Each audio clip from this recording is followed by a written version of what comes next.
The women I work with typically, and they're coming out of these marriages and they're starting again, they are terrified about going out on a date.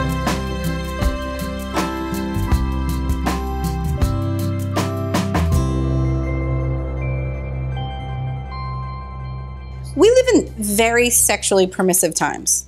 What is the best advice for someone about when to have sex with a new partner? I think the most important gift you can give to yourself, as well as your partner, as well as your new relationship, is to really know yourself and to be true to yourself. If you want to have sex after the first hour you've been with that person and that's comfortable and that's part of your desire and that's comfortable and that's something that you're ready to do, then I think you should give yourself permission to do that.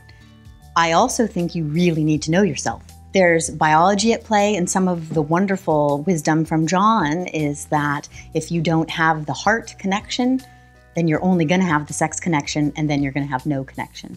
So I think that it's really important to understand where you're at and where your partner is at, and that's how you're going to be successful.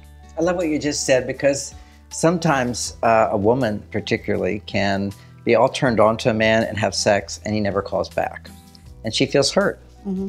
And if that's a pattern, it may be that for her, she has a little issue with trust, in that she gets turned on to men that you can't trust to be there for you. And men that you can trust to be there for you are kind of like nice guys and you're not interested at all. So in that case, if you have a history of getting really turned on to guys right away, having sex, and they never call back, then it's a good thing to go slow.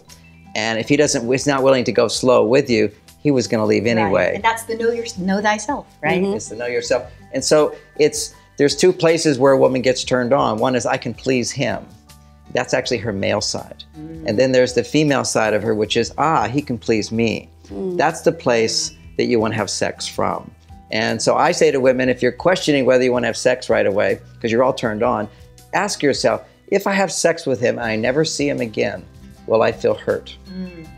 Because that's where you need to feel as a woman. That's excellent advice. It's a good piece of advice. Because otherwise, I see women getting hurt so much because they rush right into it. And not only that, you go into this whole trajectory of questioning.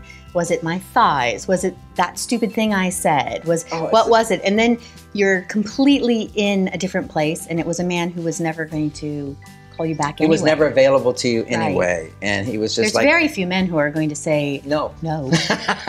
Right? Right.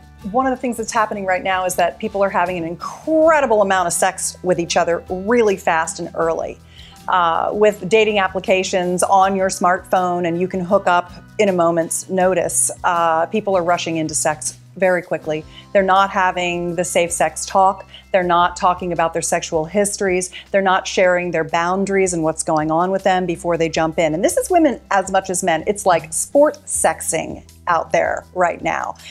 There are these flare-ups in different cities like Las Vegas and other places with syphilis outbreaks. I mean, you just have to be super careful.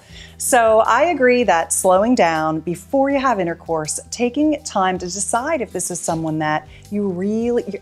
How many people fall in love when they have sex with a person? You fall in love with them. You never forget those people. They all have an impact on you. And so taking that more seriously and being more careful and bringing condoms with you if you have to. I am surprised to hear that women are feeling like they have to carry the condoms because men aren't. Shame on them. That's like, gosh, guys, you need to protect.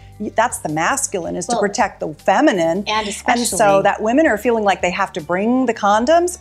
If you have to, do it. The women I work with typically, and they're coming out of these marriages and they're starting again, they are terrified about going out on a date, A, and B, the next thing is I either don't ever want to get in a relationship again, so I'm not going on any dates, or I need to get married again right now, ASAP.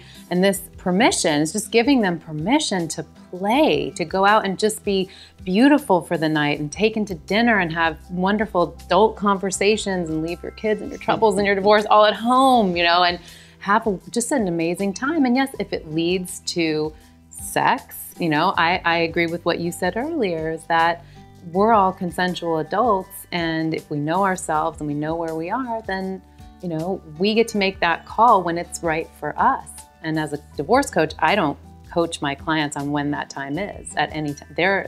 They know best when that is. I just get them to that place when they know it, how to recognize it. So we do live in sexually permissive times. It's just how it is. So if you are trying to decide if you're ready to have sex with a new partner, be safe, know yourself, know if you have sex, if it's going to break your heart if he pulls away. And if you have any questions, check out these guys. Lucky Blokes has condoms. These guys have lots of answers.